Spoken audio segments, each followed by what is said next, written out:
Break के बाद एक बार फिर से बहुत स्वागत है आप सभी का हमारे खास शो बजट स्पेशल शो में। और हम मेहमानों के साथ चर्चा कर रहे हैं कल पेश होने वाले सेंट्रल बजट को लेकर कि क्या कुछ उनकी उम्मीदें हैं। और चलिए बिना देरी के हमारे मेहमानों की तरफ एक बार फिर से रुख कर रहे हैं।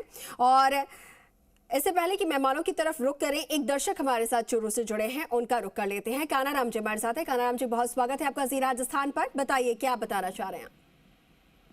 हाँ सर जी बताइए जी। अरे सर, ये बजट में एक तो ग्रामीण क्षेत्रों का 10-10 साल पुराने कर्जे पड़े हैं, अवधि पार हो रहे हैं, जमीनी नीलामी हो रही है, वो पीएनबी नेशनल बैंक है, एसबीआई बैंक है, वो कर्जे माफी का कर दो। हाँ, किसानों के कर्जों के लेकर आप बात कर रहे हैं ना। हाँ जी ठीक है। एक देखिए दर्शक हमारे साथ जुड़े हैं, कृषक है और उनकी ये यहाँ पर उनकी तरफ से सुझाव आया है या फिर उनकी उम्मीद है कि किसानों के ऊपर जो ऋण है, यहाँ पर जो लोन है उन्हें माफ़ किया जाए, जो कर्ज है उनके ऊपर उन्हें माफ़ किया जाए। और अन्नदाताओं की ये जो पुकार है, ये अब उम्मीद है कि हमारी सरकार जो है वो सुनेंगी और बजट में उनका ख्याल रखा जाएगा। अशोक जी अपनी बात यहाँ पर आप पूरी कीजिएगा। एमएसएमई को लेकर आपने बात कही, एक और कोई पॉइंट आप रखने वाले थे। जी मैं 3 सुझाव देता हूं छोटे छोटे संक्षिप्त में जी। एक तो मुद्रा लोन की बात चल रही थी और साथ में जो मैंने कहा था जॉब बैंक के लिए जी, आप इन पे इम्प्लीमेंट करोगे, लेकिन इनका तरीका क्या है? देखो सिटी के जो शहरी क्षेत्र में जो बच्चे रहते हैं वो समझदार होते हैं और वो रहते हैं तो उनको चीजें मिलती भी है और वो चीजों को समझते भी, लेकिन ग्रामीण क्षेत्र में क्या चीजें पहुंच नहीं पाती हैं। तो सरकार क्या है, अवसर तो प्रदान करती है, कह देती है कि हम रोजगार देंगे, ठीक है। हम ये चाह रहे हैं कि हर गांव में, हर ढाणी में एक कैंप लगाया जाए, उनको बताया जाए कि मुद्रा लोन कैसे लिया जाएगा, किस तरह से इंप्लीमेंट होगा, क्या क्या आपको डॉक्यूमेंट चाहिए और कितने दिन में आपको मिलेगा, उससे जाएगा। साथ के अंदर जो बैंक जॉब की बात कर रहा हूं मैं, उसके अंदर हर गांव में कैंप लगाना चाहिए कि बच्चा, हर अभ्यर्थी रजिस्टर, मैं कह रहा हूं रजिस्टर का आप चार्ज रख लीजिए, 100-200 रुपए चार्ज रख लीजिए, वन टाइम चार्ज होगा 100-200 रुपए। किसी भी कंपनी को अगर रिक्वायरमेंट है, उससे 2 चीजें, ठेका पर्दा बंद हो जाएगी, जो बीच के मीडिएटर जो है, जो पैसा खा रहे हैं, जो सैलरी टाइम पे, वो चीजें खत्म होगी और रोजगार, लोगों का विश्वास जगेगा कि सरकार हमें रोजगार दे रही है। जो हमारे प्रधानमंत्री जी का वादा था कि हम 1 करोड़ पर वर्ष रोजगार देंगे, वो पूरा होगा। किसी भी गांव में 1000 बच्चे हैं, उसमें उनका रजिस्ट्रेशन हुआ, उनमें से 10 लोगों को सिलेक्ट हुआ, किसी को रोजगार चाहिए, 10 लोग उस गांव सिलेक्ट हुए, सरकार की तरफ से लेटर जाएगा, उनका मीडिएटर कौन है? सरकार। अगर किसी तरह की घटना घटती है, सरकार उसके अंदर बीच में जिम्मेदार होगी, कंपनी का भी उसकी रिस्पॉन्सिबिलिटी बनेगी। ये दूसरी बात, जो अग्निवीर योजना है, इसके अंदर सबसे ज्यादा जो बच्चे हैं, जो मान किसान जी भाई ने बताया था हमारे, कि सबसे ज्यादा बच्चे किसके आते हैं? ग्रामीण बेल्ट से आते हैं। किसी नेता मंत्री के बेटे नहीं आते, किसान के बेटा जाता है लड़ने के लिए फौज में, आप उसको 4 साल भेज रहे हो, बच्चा जाता है 4 साल नौकरी करेगा, 4 साल बाद घर आ जाएगा, बोलते हैं 17 लाख दे देंगे। अब वो 4 साल 17 लाख में अपने जीवन यापन कर लेगा, रोजगार शुरू कर लेगा, नहीं कर पाता। 4 साल में जब वो जाएगा, वो 4 साल बाद में जाएगा, 17 लाख लेके आएगा, उसकी खुद की शादी होगी, घर खर्चे होंगे, वो 17 लाख तो वहीं पूरा कर देगा, वो रोजगार सर्जित कहां से करेगा? और दूसरी बात, आप चाह रहे हो कि हम एक देश के अंदर युवा सेना चाह रहे हैं, जो हमारी आर्मी है वो यंग आर्मी के नाम से जानते हैं। पूरे विश्व के अंदर अगर सबसे मजबूत कोई आर्मी है वो इंडियन आर्मी है, कहीं भी लड़ा लो, किसी भी, आप उसी को कमजोर कर रहे हो ऐसी योजना लाके। तो इन योजनाओं को हटाना चाहिए, इसके अंदर को परमानेंट करना चाहिए। धीरे धीरे आप कटौती कर रहे हो, ठीक है, मैं कह रहा हूँ आप 50 पद ले रहे हो, 50 तो परमानेंट ले लो। मैं हमेशा इसके पक्ष में हूँ कि आप 50 वीकेंड चलो, 50 लो। साथ में किसानों की, जब एक कॉलर ने भी बात की थी किसानों के लोन के लिए, अरे जब आप बड़े बड़े उद्योगपतियों के, डिफॉल्टरों के लाखों करोड़ों लोन माफ कर देते हो, किसान बेचारे आत्महत्या कर रहे हैं, इनका लोन माफ करने में कहां जोर आ रहा है? बिल्कुल इस बात को लेकर कल भी चर्चा हुई थी कि जो हमारे अन्नदाता हैं, जब तक वो समृद्ध नहीं होंगे तब तक देश और राज्य समृद्ध नहीं हो सकता। तो अन्नदाताओं को समृद्ध करने की यहाँ पर जरूरत है। ठीक है अशोक जी, आऊंगी आपके पास। एक कॉलर हमारे साथ जुड़े हैं, अशोक जी आऊंगी आपके पास। कॉलर हमारे साथ जुड़े हुए, उनका रुख कर लेते हैं। बहुत स्वागत है आपका, आप अपना नाम बताकर सवाल कर सकते हैं। मेरा नाम सुशील कुमार मैडम। जी सुशील जी स्वागत है आपका, बताइए। मैडम ये सिलेंडर के लिए 450 करें, 10% लोगों को दे नहीं रहे हैं और 450 कर रहे हैं। दूसरा खाद्य सुरक्षा की कोई व्यवस्था नहीं है देने की इनकी। ठीक है, सिलेंडर योजना के लिए बोल रहे हैं तो आप देखिए सिलेंडर जो योजना है 450 वो उज्ज्वला योजना के तहत और बीपीएल जो हैं उन पात्र लाभार्थियों को ये योजना दी जा रही है, उसका लाभ दिया जा रहा है। तो आप ये पहले इंश्योर कर लीजिए कि आप उनमें आते हैं या नहीं आते हैं।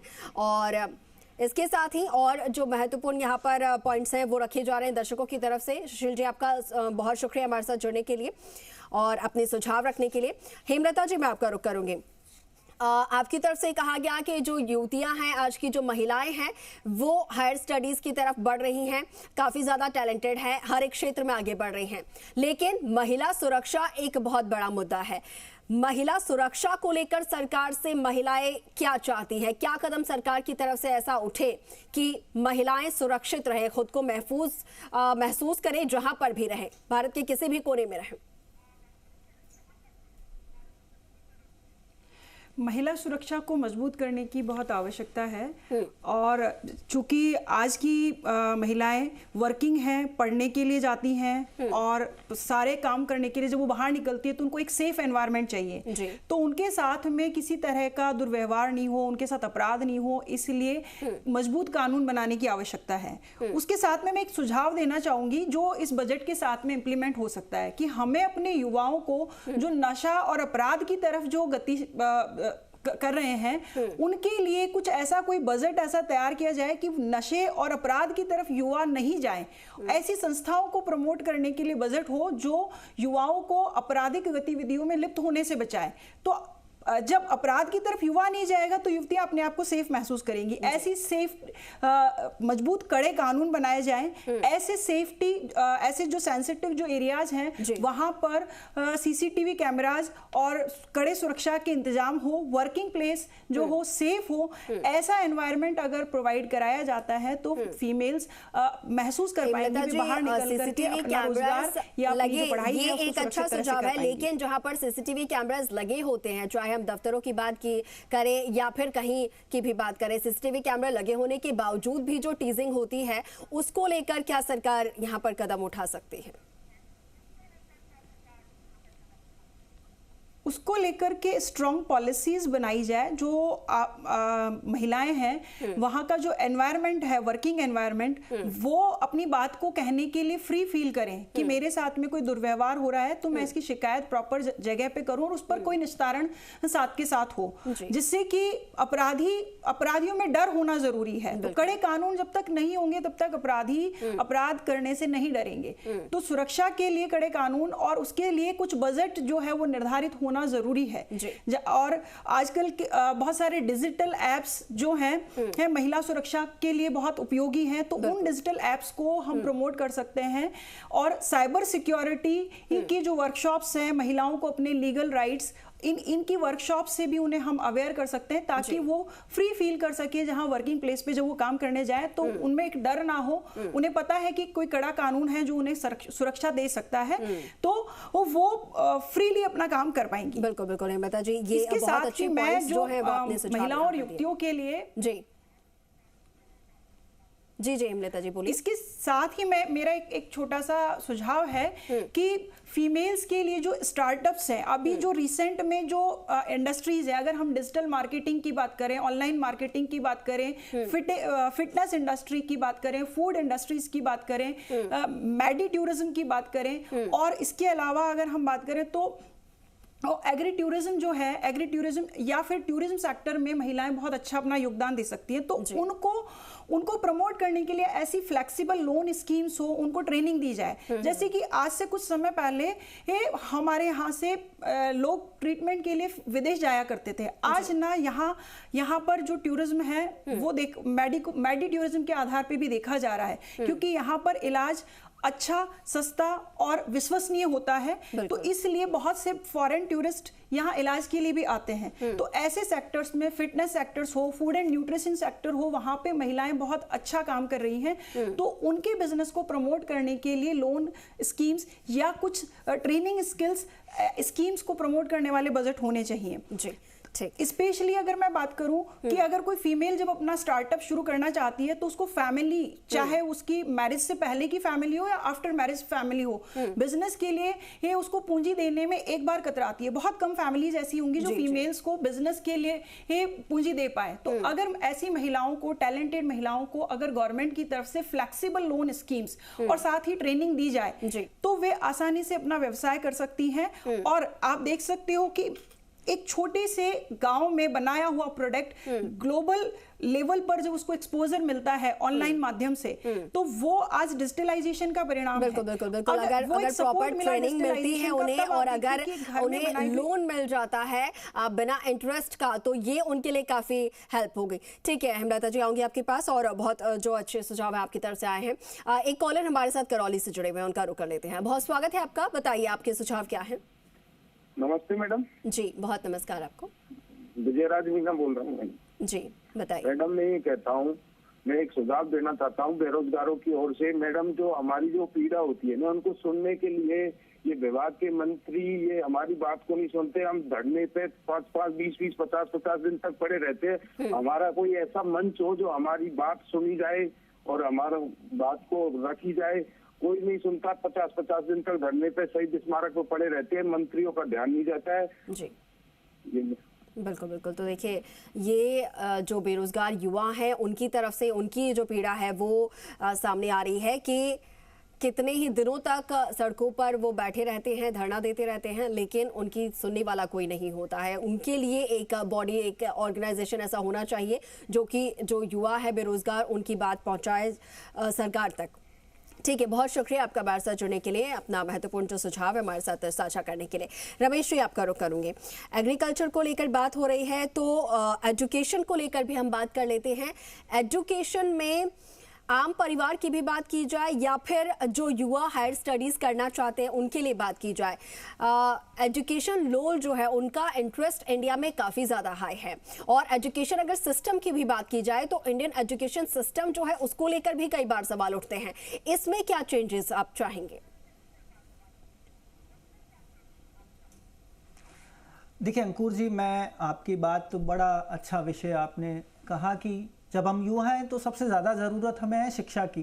पिछले बार का जब आप बजट देखिए, सरकार जो बड़ा डिंडोरा पीटती है एजुकेशन को लेकर, सरकार ने पूरे बजट में केवल 4.6% बजट का हिस्सा शिक्षा के क्षेत्र में दिया, जबकि लगातार पिछले करीब 10 सालों से हमारी मांग है कि बजट का 10वां हिस्सा अगर शिक्षा पर खर्च होगा तो कहीं ना कहीं बेहतर उसके परिणाम होंगे और युवा बेहतर तरीके से अपना भविष्य सुधार पाएगा। 6% है और इसी का कारण है कि आप देखिए यूनिवर्सिटीज में जहां 20 स्टूडेंट्स पर एक प्रोफेसर होना चाहिए, आज उनकी संख्या 200 स्टूडेंट्स पर भी एक प्रोफेसर नहीं है। विश्वविद्यालय, जो तमाम विश्वविद्यालय हैं, केंद्रीय विश्वविद्यालय हैं, वहां सीटें लगातार खाली है। जब बच्चा पढ़ेगा ही नहीं तो वो रोजगार पाएगा कैसे? तो कहीं ना कहीं एजुकेशन को लेकर सरकार को बड़े फैसले लेने चाहिए। रिसर्च पर हम बात करें तो रिसर्च वाले बच्चों को पैसा ही नहीं मिल पा रहा है। 10-10 सालों में उनकी फेलोशिप जज की तरह, जबकि महंगाई लगातार बढ़ रही है। आप देखिए एजुकेशन लोन उनको नहीं मिल रहा है। बीटेक एमटेक वाले जो बच्चे, जो शहरी बच्चे होते हैं, उनको सरकार लोन देने में नहीं घबराती है, लेकिन जो बीए, बीकॉम, बीएससी या जो स्नातक की डिग्रियां करने वाले जो बच्चे हैं, जो कॉम्पिटिशन की तैयारी करने वाले बच्चे हैं, उन लोगों को हम सरकार रोजगार ही नहीं दे पा रही है, ना उनको लोन दे पा रही है। अब देखिए युवाओं को रोजगार तो तब मिलेगा ना जब वो अच्छी शिक्षा लेंगे। लोग, सरकार शिक्षा ही नहीं देना चाहती है उन लोगों को। मैंने आज जब सुबह पढ़ा तो लगातार आप देखिए केंद्र सरकार के जो पेपर्स है वो लगातार आउट होते जा रहे हैं। नौकरियां तो तब होगी जब रोजगार सही से होगा। पेपर आउट नहीं होंगे तो अच्छे बच्चे नौकरी लगेंगे, जो पढ़ने वाले बच्चे नौकरी लगेंगे। तो कहीं ना कहीं बेरोजगारी इससे भी बढ़ रही है। महंगाई का इंडेक्स लगातार बढ़ रहा है लेकिन फेलोशिप नहीं बढ़ रही है। जो उनको 10 साल पहले जो 35,000 40,000 मिल रहे थे फेलोशिप में, वो ही आज मिल रहे हैं उन लोगों को, जबकि महंगाई 10 सालों में कितनी बढ़ गई है। आप छात्रवृत्तियां देखिए, बच्चों को छात्रवृत्तियां नहीं मिल रही। केंद्र सरकार की जितनी भी छात्रवृत्तियां, चाहे मौलाना अब्दुल कलाम आजाद हो, चाहे कालीबाई हो, चाहे समाज कल्याण की हो, तमाम जो स्कॉलरशिप्स है वो कहीं ना कहीं 1.5-2 साल से अटकी हुई पड़ी है। तो कहीं ना कहीं सरकार को शिक्षा पर ज्यादा ध्यान देना चाहिए। और जब देश की आबादी का 70% युवा हो तो युवाओं पर ज्यादा फोकस हम काम करें। दूसरी बात और मुख्य बात ये कि युवाओं की, और सरकार जब बात करेगी जब सरकार उनके प्रतिनिधि मंडल को, उन युवाओं को या किसान को, गृहिणियों को बिठाए, बुलाए और बातचीत करे कि आने वाला बजट जो सरकार का आने वाला है उनको लेकर आपकी क्या मंशाएं हैं। बजट जो तैयार हो रहा है वो तो केवल कमरों में बैठकर तैयार हो रहा है, ग्राउंड पर जो लोगों को जरूरत है कहीं ना कहीं उन लोगों का तो पता ही नहीं है ना। तो सरकार को मैं तारीफ करूंगा कि पहले जब राजस्थान में कांग्रेस की सरकार थी तो कांग्रेस के मुख्यमंत्री लगातार बुलाते थे, चाहे वो सामाजिक प्रतिनिधियों को हो, चाहे वो महिला वर्ग को हो, चाहे वो शिक्षा के विद्यार्थियों को हो, चाहे किसान को हो, हर एक वर्ग के एक प्रतिनिधि मंडल से पहले सुझाव लेकर और फिर उसके बाद जो बजट है वो आना चाहिए। ये सुझाव रमेश जी का है। ठीक है रमेश जी, मैं आपका रुख करूंगी, आऊंगी आपके पास, बैठकर बातचीत करें कि भैया आपको क्या चाहिए, ताकि हम उन लोगों को उसमें बिल्कुल बिल्कुल बातचीत करें, उनके सुझाव लें और फिर उसके बाद उनके लिए बजट जो है वो तैयार किया जाए। ठीक है रमेश जी, तो सरकार लौटूंगी आपके पास। हमारे साथ एक कॉलर बीकानेर से जुड़े हैं, मैं पहले उनका रुख कर लेती हूँ। बहुत स्वागत है आपका, आप अपना नाम बताकर आपका जो भी सुझाव है या सवाल है आप कर सकते हैं। नमस्कार मैडम। जी नमस्कार, मेरा नाम मोहन श्रीडूंगट बीकानेर से बोल रहा हूँ। जी बताइए। ये चारों वाले बेटे, ये इनको अगर एक साथ में मिलके और ये सब बात राजस्थान के बारे में सब नेताओं से करे ना, NSUI, ABVP, ये अशोक जी बेटे हैं, हनुमान जी बेटे, अगर इनकी बात एक मिल जाए, इनकी कांग्रेस छोड़ के, तो राजस्थान का भला इस बजट में हो सकता है, अगले राजस्थान के बजट में भला हो सकता है इसका। मेरा यही सुझाव है। बिल्कुल, क्या किस तरीके से आप चाह रहे हैं कि क्या कुछ उम्मीदें राजस्थान की हो, राजस्थान के लिए हो? ठीक है, शायद फ़ोन यहाँ पर कट गया है।